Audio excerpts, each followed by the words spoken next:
월 60만 원으로 어떻게 사냐고요? 미쳤다고들 하겠죠. 그 말로 나는 이 영상을 시작하고 싶었습니다. 처음엔 나도 그랬어요. 75년을 살면서 돈이 있어야 행복하다는 말을 믿어왔으니까요. 하지만 지금 나는 월 60만 원으로 살아가며 누구보다 평온합니다. 그리고 그 안에서 나는 진짜 자유를 찾았습니다. 나는 경북의 작은 시골 마을에서 태어났습니다. 부모님은 평생 농사만 지셨고 나는 그 속에서 여자는 참고 살아야 한다는 걸 자연스럽게 배웠습니다. 시집을 가고 시어머니를 모시며 남편을 챙기고 아이들을 키우는 게 나의 전부였어요. 그게 당연한 삶이었고 효도라는 말의 의미도 그 안에 있다고 믿었습니다. 손주들이 태어났을 때는 참 행복했어요. 새벽마다 깨서 젖병을 두고 작은 손을 잡아주며 이 아이들이 커서도 나를 기억해주겠지, 그런 생각을 했습니다. 그 시절에는 내가 누군가에게 꼭 필요한 존재라는 사실만으로도 행복했습니다. 하지만 그 믿음은 남편이 세상을 떠난 날 함께 무너졌습니다. 정년퇴직을 하고 함께 노년을 보내리라던 남편은 어느 날 갑자기 쓰러졌습니다. 병원 응급실에 냉기, 기계음, 그리고 의사의 한마디. 가족분, 이제 마음의 준비를 하셔야겠어요. 그 말이 내 인생의 선을 갈랐습니다. 그날 이후 나는 혼자가 되었습니다. 장례가 끝나고 나서야 현실이 밀려왔습니다. 식탁에 나란히 놓인 2개의 밥그릇 중 하나가 사라졌고 잠자던 자리에 온기마저 식었습니다. 밤마다 남편이 읽던 신문이 여전히 테이블 위에 있었습니다. 그걸 치우는데 한 달이 걸렸어요. 그때 처음 느꼈어요. 나는 이제 혼자다. 그 후 며느리가 말했습니다. 어머님, 저희 집에서 같이 지내세요. 혼자 계시면 위험하잖아요. 고마웠죠. 정말 고마웠어요. 그래서 그 집으로 갔습니다. 처음 몇 주는 좋았습니다. 손주들과 놀고 같이 밥을 먹고 빨래도 해주고. 그런데 어느 날 저녁 밥을 먹으려는 순간 며느리가 조심스럽게 말했습니다. 어머님, 오늘은 방에서 드시는 게 어떨까요? 손에서 숟가락이 떨어질 뻔했습니다. 아이들이 숙제 중이라 조용히 해야 해서요. 그 한마디가 내 마음 깊은 곳을 찔렀습니다. 그날 이후 나는 식탁에서 사라졌습니다. 방 안에서 혼자 밥을 먹었습니다. 처음엔 괜찮다고 생각했지만 곧 깨달았습니다. 식탁에서 사라진다는 건 가족에서 사라진다는 뜻이구나. 며느리는 미안한 얼굴을 했지만 나는 더 이상 말을 할 수 없었습니다. 그 후 작은 딸 집에 며칠 가보았지만 거기서도 비슷했습니다. 엄마, TV 소리 좀 줄이실래요? 밤에 물은 조금만 드세요. 애들이 깨요. 그때 느꼈습니다. 나는 이제 누군가의 불편함이 되었구나. 그날 밤 물잔을 들었다가 그냥 내려놓았습니다. 내가 여기 있어도 되는 걸까? 75년을 살며 처음 느껴본 감정이었습니다. 가족의 웃음소리 사이에서도 나는 외로웠습니다. 같은 공간에 있었지만 나는 이미 다른 세상에 있었습니다. 천장을 바라보며 오래 생각했습니다. 내가 부모님을 모시던 시절이 떠올랐어요. 그때 나는 얼마나 당연하게 부모를 돌봤던가. 함께 사는 게 효도다. 그렇게 믿었죠. 하지만 세상은 변했습니다. 자식들도 힘들고 직장도 불안하고 교육비도 감당하기 어렵습니다. 그 속에서 부모의 노후까지 떠맡는 건 그들에게도 무거운 짐이겠죠. 그 사실을 이해하면서도 마음 한켠이 아팠습니다. 나는 평생 가족을 위해 살았는데 이젠 가족이 나를 외면하는구나. 그날 밤 나는 결심했습니다. 이제부터는 내 인생을 내가 책임지자. 누구의 집도 누구의 식탁도 아닌 내 공간에서 내 방식으로. 그때부터 나의 새로운 노년이 시작되었습니다. 하지만 그 길은 결코 쉽지 않았습니다. 그건 외로움과 싸우는 길이었고 세상이 정해놓은 노인이라는 틀을 깨는 싸움이었습니다. 그 후 나는 큰며느리의 집에서 지내기 시작했다. 그 집은 새로 지은 아파트였고 공기청정기 냄새가 늘 났다. 손주들은 반갑게 나를 맞이했다. 할머니 하고 안겨오는 그들의 따뜻한 천이 잠시 나를 위로했다. 처음 몇 주는 즐거웠다. 손주들이 학교에서 돌아오면 간식을 챙겨주고 빨래도 개고 저녁에는 가족들과 함께 밥을 먹었다. 나는 속으로 생각했다. 그래, 아직 나도 누군가에게 필요하구나. 하지만 그 행복은 오래가지 않았다. 어느 날 저녁이었다. 반찬으로 김치찌개를 끓였는데 손주가 말했다. 엄마, 너무 짜. 며느리가 나를 흘끗 쳐다봤다. 어머님, 다음엔 조금 덜 짜게 해주세요. 그 말에 나는 얼어붙었다. 별일 아닌 듯 보였지만 그날 밤 나는 잠을 이루지 못했다. 그때부터 무언가 달라지기 시작했다. 집안의 공기가 변했다. 며느리는 더 이상 내게 집안일을 부탁하지 않았고 식탁에서 내 자리가 조금씩 멀어졌다. 결정적인 순간은 어느 날 저녁이었다. 온 가족이 밥을 먹으려 식탁에 모였을 때 며느리가 말했다. 어머님, 오늘은 방에서 드시면 어떨까요? 그 한마디에 숟가락이 손에서 떨어질 뻔했다. 아이들이 숙제 중이라 집중이 안 된대요. 어머님이 밥 드실 때 소리 나서. 순간 숨이 막혔다. 그 말이 틀린 것도 아니었다. 하지만 마음 어딘가에서 무너지는 소리가 들렸다. 그날 이후 나는 내 방에서 혼자 밥을 먹기 시작했다. 처음엔 괜찮다고 스스로를 다독였다. 아이들도 공부해야 하니까. 며느리도 바쁘니까. 하지만 그 고요한 방 안에서 나는 매일 조금씩 작아졌다. 숟가락 소리가 울릴 때마다, 벽에 부딪히는 내 그림자를 볼 때마다 나는 더 이상 그 집의 일원이 아니라는 걸 느꼈다. 식탁에서 사라진다는 건 단순히 자리를 옮긴 게 아니었다. 그건 가족이라는 이름에서 지워지는 일이었다. 며칠 후 작은 딸이 전화를 했다. 엄마, 우리 집에 와요. 형님네보다 조용하고 좋아요. 그 말에 나는 조금의 기대를 품었다. 딸의 집은 손주가 둘 있었다. 처음엔 다정했다. 같이 드라마를 보고 손주랑 퍼즐도 맞추고 따뜻한 저녁을 먹었다. 하지만 얼마 지나지 않아 그 집에서도 익숙한 말이 들려왔다. 엄마, TV 소리 조금만 줄여요. 애들 숙제해야 해요. 밤에 화장실 가실 때 조심해요. 애들이 깬대요. 그날 밤 나는 물잔을 들었다가 그냥 내려놓았다. 이제 나는 누구의 공간에서도 마음 편히 숨 쉴 수 없었다. 그때 깨달았다. 아, 나는 이제 누군가의 불편함이 되었구나. 그 사실이 너무도 서러웠다.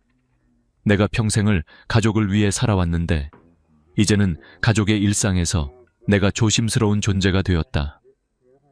그날 밤 나는 천장을 바라보며 중얼거렸다. 내가 평생 해온 게 잘못된 걸까? 효도는 부모를 모시는 것이라 믿었고 사랑은 가족을 위해 희생하는 것이라 배웠는데 왜 나의 희생은 아무 의미도 남지 않았을까? 며느리도 딸도 나를 미워하진 않았다. 그들은 단지 자신들의 삶을 사는 것뿐이었다. 나는 그 사실을 알고 있었다. 그렇기에 더 아팠다. 나도 이제 내 삶을 살아야겠구나. 그날 나는 결심했다. 남의 집에서 불편하게 사느니 차라리 작아도 내 방에서 내 리듬대로 살아보자. 그 결심을 했던 밤 창밖에서 겨울바람이 불어왔다. 커튼이 흔들렸고 어둠 속에서 나는 스스로에게 속삭였다. 박옥순, 이제는 너 자신을 위해 살아야 한다. 늦지 않았다. 그렇게 나는 새로운 길을 향해 나서기 시작했다. 하지만 그 길의 첫걸음은 너무도 낯설고 외로웠다. 이제 진짜 싸움은 시작이었다. 세상과 그리고 나 자신과의 싸움. 혼자 살기로 결심한 뒤 나는 가장 먼저 건강을 걱정했다. 이 나이에 아프면 누가 도와주지? 그 불안이 밤마다 목을 조였다. 그래서 간병인을 고용하기로 했다. 하루 8시간, 한 달에 450만 원. 큰돈이었다. 그래도 마음의 안정을 사고 싶었다. 처음 며칠은 괜찮았다. 간병인은 젊은 여성이었고 밝게 인사했다. 할머니, 오늘은 뭐 드시고 싶으세요? 약은 식사 후에 드셔야 해요. 그녀의 손길은 따뜻했고 마음이 놓였다. 오랜만에 누군가 나를 챙겨주는 기분이었다. 하지만 일주일쯤 지나자 미묘한 변화가 찾아왔다. 할머니, 다른 집에서는 고기 반찬을 자주 해드리는데 식비를 조금만 더 주시면 제가 더 신경 쓸게요. 처음엔 웃으며 넘겼다. 하지만 그 다음 날, 할머니, 이렇게 검소하게만 드시면 제가 밥하는 보람이 없어요. 저도 사람인데요. 그 말에 마음이 무너졌다. 돈을 주고도 미안해야 하는 관계, 함께 있어도 외로운 관계, 그게 간병인의 현실이었다. 사보 50만 원을 쓰고도 마음은 편치 않았다. 내가 이 돈을 쓴 이유는 돌봄이 아니라 안심을 사기 위해서였다. 하지만 안심은커녕 마음은 점점 더 불편해졌다. 이렇게 살아야 하나? 그날 밤 간병인이 퇴근하고 난 빈집은 유난히 조용했다. 그 정막이 무서웠다. 며칠 뒤 큰딸이 말했다. 어머니, 요양원 알아볼까요? 시설 좋고 간호사도 상주한대요. 나는 잠시 고민했다. 그래, 혹시 모르니까 한번 가보자. 그렇게 요양원을 방문했다. 깔끔했다. 벽은 흰색이었고 복되는 꽃이 놓여 있었다. 간호사들이 친절하게 웃었다. 어르신, 여기선 불편한 거 없어요. 세끼 식사 나오고 운동 프로그램도 있어요. 순간 마음이 조금 놓였다. 그래, 여기가 마지막일지도 모르겠다. 하지만 그 평온은 하루 만에 깨졌다. 아침 6시, 요양원의 벨이 울렸다. 기상 시간입니다. 아직 눈도 뜨지 않았는데 불이 켜졌다. 7시엔 식당으로 가야 했다. 입맛이 없어도 억지로 밥을 먹어야 했다. 남기면 안 되니까. 9시엔 단체 체조, 10시엔 음악 치료. 모든 게 시간표대로였다. 누군가의 관리 속에 사는 삶. 75년을 내 뜻대로 살아왔는데 이제는 기계처럼 움직여야 했다. 그때 깨달았다. 요양원은 편안함을 주지만 자유는 빼앗는다. 같은 방을 쓰던 할머니는 밤새 코를 골았다. 옆방에서는 새벽마다 누군가 악몽을 꾸며 소리를 질렀다. 잠이 오지 않았다. 벽 너머에서 들려오는 신음소리, 불 꺼진 복도의 냄새, 그 모든 게 내게 속삭이는 듯했다. 이곳은 네가 있을 곳이 아니야. 사흘 만에 나는 짐을 쌌다. 직원은 놀란 얼굴로 물었다. 어르신, 어디 가세요? 나는 짧게 말했다. 집으로요. 거기가 더 편해요. 그 말에 눈물이 핑 돌았다. 요양원 문을 나서는 순간 바람이 차가웠다. 하지만 그 바람 속에 희미한 해방감이 있었다. 그래, 나는 아직 내 발로 걸을 수 있잖아. 그날 집에 돌아와 천장을 바라보며 중얼거렸다. 이제 어디로 가야 할까? 자식집도 안 되고 간병인도 안 되고 요양원도 아니었다. 모든 길이 막힌 듯했다. 그날 밤 내 안에서 작은 목소리가 들려왔다. 왜 남들이 정해준 길만 따라가야 하지? 그 순간 깨달았다. 이제는 누가 만든 틀 속에서가 아니라 내가 선택한 길을 걸어야 한다는 걸. 그날 밤은 내 인생에서 가장 긴 밤이었다. 하지만 동시에 새로운 시작을 알리는 밤이기도 했다. 요양원에서 돌아온 다음 날, 나는 거실 한가운데 서 있었다. 집안은 고요했고 바람이 창문 사이로 스며들었다. 커튼이 살짝 흔들릴 때마다 마치 내 마음도 함께 떨리는 듯했다. 이제 정말 혼자구나. 그 현실이 무겁게 다가왔다. 하지만 동시에 이상한 평온도 느꼈다. 이제 누구 눈치도 보지 않아도 된다. 내 밥은 내가 정하고 내 하루는 내가 만든다. 그렇게 나는 다시 내 삶을 설계하기 시작했다. 가장 먼저 한 일은 안전을 확보하는 것이었다. 혼자 사는 노인에게 가장 큰 적은 고독이 아니라 사고였다. 그래서 나는 스마트홈 시스템을 설치했다. 아침이면 알람이 부드럽게 울렸다. 오늘은 23도, 약 드실 시간입니다. 이젠 약을 깜빡할 일도 없었다. 음성으로 명령을 내리면 불이 켜지고 TV가 켜졌다. TV 켜줘. 불 꺼줘. 이 간단한 말 몇 마디가 내 하루를 조금 더 편하게 만들어 주었다. 욕실과 거실에는 낙상 감지 센서를 설치했다. 넘어지면 즉시 딸에게 연락이 간다. 그 사실 하나로도 마음이 한결 가벼워졌다. 이제는 갑자기 쓰러져도 누군가는 알아줄 거야. 그 믿음이 나를 지탱해 주었다. 스마트 플러그로 전기를 절약하고 가전제품을 음성으로 조작하니 움직임도 줄었다. 몸이 점점 느려지고 피곤해지던 나에게는 그 작은 기술들이 큰 위로였다. 하지만 시간이 지나면서 알았다. 기술은 편리함을 주지만 외로움을 치유해주진 않는다. 밤이 깊어질수록 그 공허함은 커졌다. 냉장고 문을 열어도 대화할 사람이 없고 식탁에 앉아도 나 혼자였다. 스마트 스피커가 오늘의 뉴스입니다 라고 말할 때마다 나는 문득 사람 목소리가 그립다는 생각을 했다. 그러던 어느 날이었다. 아파트 단지의 벤치에서 마주 앉은 한 여자분이 말했다. 저도 혼자예요. 그 말이 어찌나 따뜻하게 들리던지 나는 순간 눈물이 날 뻔했다. 그녀의 이름은 정순자였다. 남편이 몇 해 전에 돌아가셨고 자식들은 외국에 있었다. 그녀는 조용히 물었다. 우리 같이 밥 먹을까요? 그날 이후 나는 매주 월요일, 수요일, 금요일에 그녀의 집을 찾았다. 그리고 조금씩 다른 이웃들도 합류했다. 60대 후반에서 70대 초반의 여자 5명. 모두 사연은 달랐지만 마음은 같았다. 혼자 밥 먹기 싫다. 우리는 규칙을 정했다.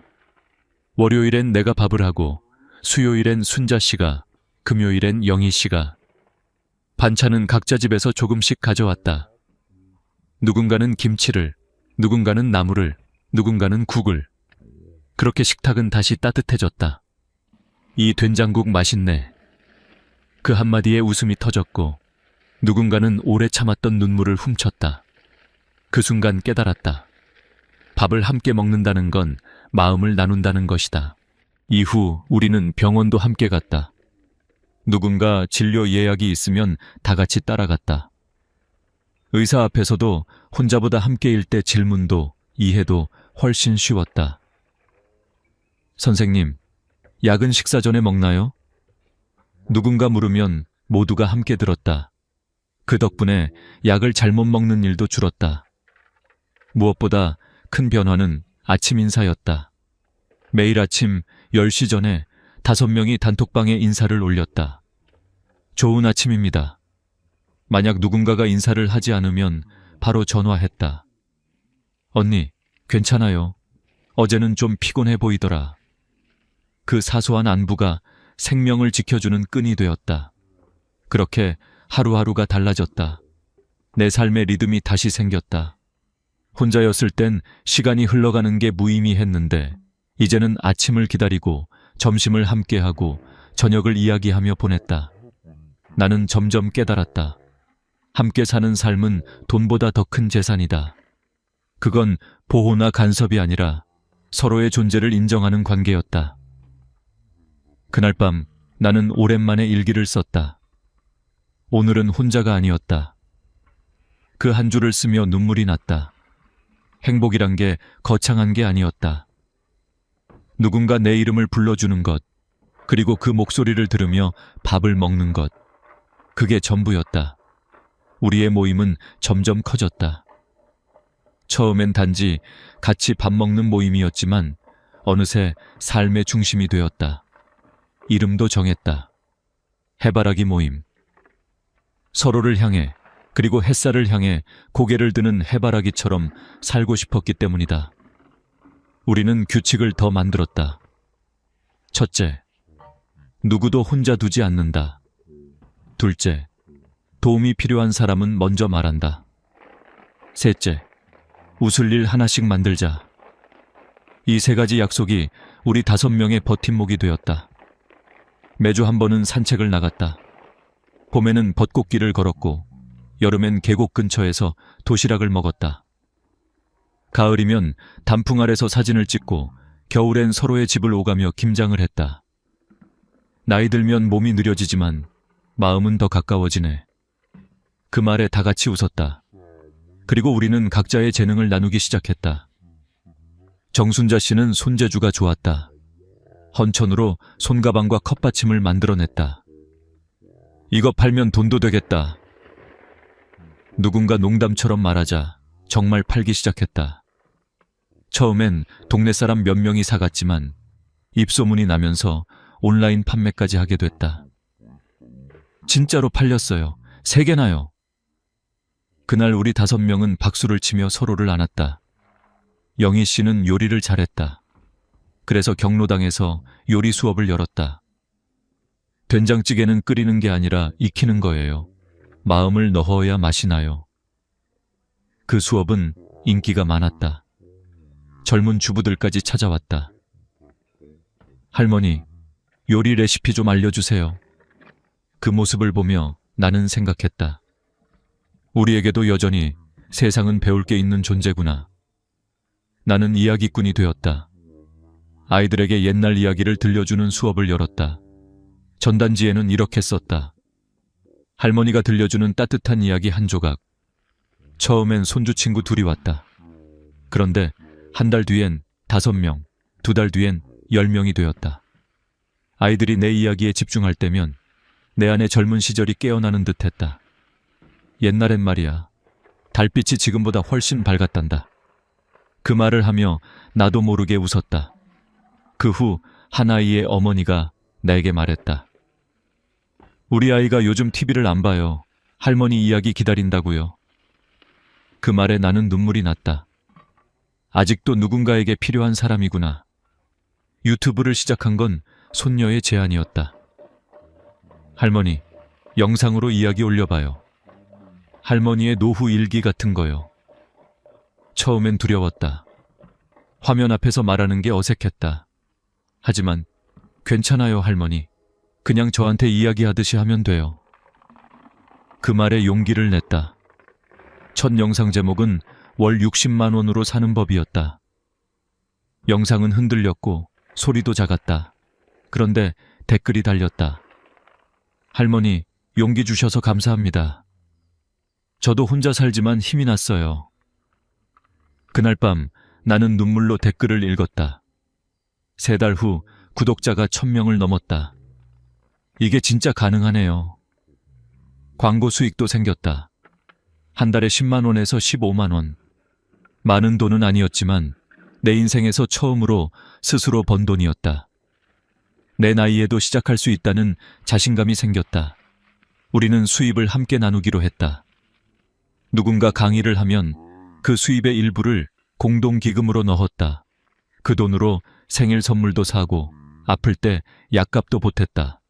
공동기금 통장을 만들 때 은행 직원이 놀라며 물었다.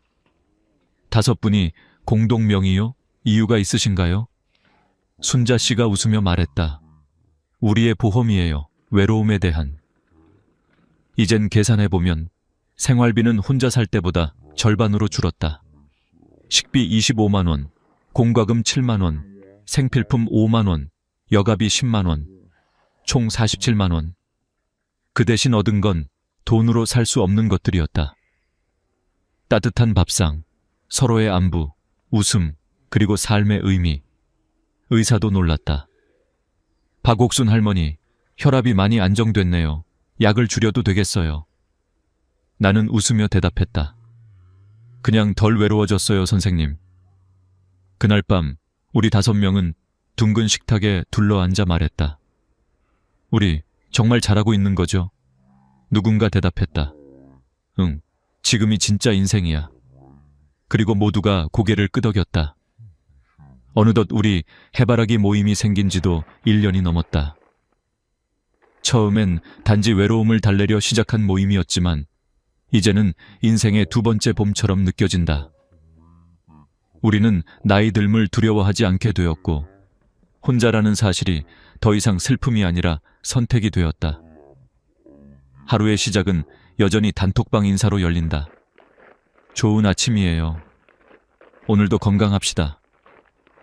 누군가가 답하지 않으면 바로 전화가 온다. 언니, 왜 연락이 없어요? 괜찮아요. 그냥 늦잠 좀 잤어요. 그 짧은 대화 속에서 서로의 생명을 확인한다. 이건 단순한 안부가 아니다. 당신은 소중해요. 라는 신호다. 우리는 매달 한 번 감사 모임을 연다. 누군가는 그달에 감사했던 일을 이야기한다. 지난달엔 약값을 같이 내줘서 고마웠어요. 내가 넘어졌을 때 달려와줘서 정말 고마워. 그리고 서로를 안는다. 이 단순한 포옹이야말로 진짜 치료였다. 경제적으로도 안정이 생겼다. 나는 이야기 수업으로 월 20만 원, 유튜브 수익으로 15만 원 정도를 번다. 그걸로 커피도 사고 생일 케이크도 산다. 정순자 씨는 수공예품을 팔아서 월 30만 원을 번다. 그 돈으로 경로당 아이들에게 작은 선물을 해준다.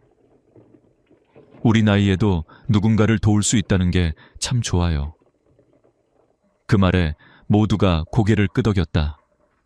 우리는 점점 서로의 가족이 되어갔다. 명절이면 함께 송편을 빚고 크리스마스엔 작은 트리를 만들었다. 우리 집은 이제 요양원이 아니라 마음의 집이야. 영희 씨가 그렇게 말했을 때 나는 눈시울이 붉어졌다. 그러던 어느 날 아파트 경비 아저씨가 물었다. 할머니들 모임 참 보기 좋네요. 어떻게 이렇게 단합이 잘 되세요? 나는 웃으며 대답했다. 우린 서로의 부족함을 채워주며 살아서 그래요. 누군가가 밥을 하고, 누군가는 이야기를 하고, 누군가는 웃음을 주거든요. 그 말에 아저씨가 고개를 끄덕였다. 그게 진짜 가족이죠. 나는 가끔 다른 나라의 사례들을 찾아봤다. 일본에는 그레이코 하우징이 있다. 수십 명 정도의 노인들이 함께 모여 살며 공동 부엌과 거실을 나눈다. 그곳에선 고독사가 거의 없다고 한다. 덴마크의 코우징은 세대가 섞여 산다. 노인은 젊은 세대에게 지혜를 나누고 젊은이는 노인의 삶을 돕는다. 세대가 함께 웃는 사회, 그게 진짜 복지 아닐까? 미국에는 시니어 커뮤니티가 있다. 노인들이 함께 취미 활동을 하고 여행을 가고 건강 관리를 공유한다. 이 세 나라의 공통점은 하나다. 함께 산다. 나는 이 생각을 한국에도 전하고 싶었다. 우리도 할 수 있어요. 그래서 나는 구청 노인복지센터에 편지를 썼다. 혼자 사는 노인들이 함께 밥을 먹고 함께 운동할 수 있는 이웃동행 프로그램을 만들어주세요. 며칠 뒤 복지 담당자가 직접 연락을 줬다.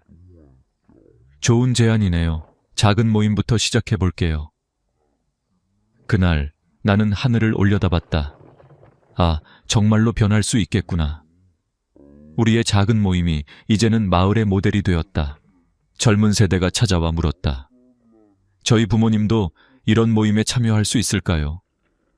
그 질문 하나가 내 가슴을 벅차게 했다. 노년이 외로운 세대가 아니라 함께 살아가는 세대로 바뀌고 있었다. 나는 지금도 유튜브에 영상을 올린다. 오늘의 영상 제목은 60만 원으로 살아도 행복할 수 있습니다. 댓글에는 낯선 이들의 따뜻한 말이 이어진다. 할머니 덕분에 용기 얻었어요. 저도 혼자지만 이젠 외롭지 않아요. 그럴 때마다 나는 웃는다. 우리가 만든 이야기가 누군가의 내일을 바꿀 수도 있겠구나. 밤이 깊으면 나는 해바라기 모임 단톡방을 다시 열어본다. 잘 자요, 내일 봐요. 그 말 한 줄에 따뜻함이 번진다. 혼자지만 혼자가 아니다. 요양원도, 간병인도, 자식의 집도 아닌 함께 사는 노후 꼴을 나는 지금 살고 있다. 이제 나는 두렵지 않다. 내일이 어떻게 오더라도 내 곁에는 웃는 얼굴 5명이 있기 때문이다. 그리고 나는 이렇게 말하고 싶다. 당신도 할 수 있습니다. 혼자가 아니면 인생은 언제나 다시 시작됩니다.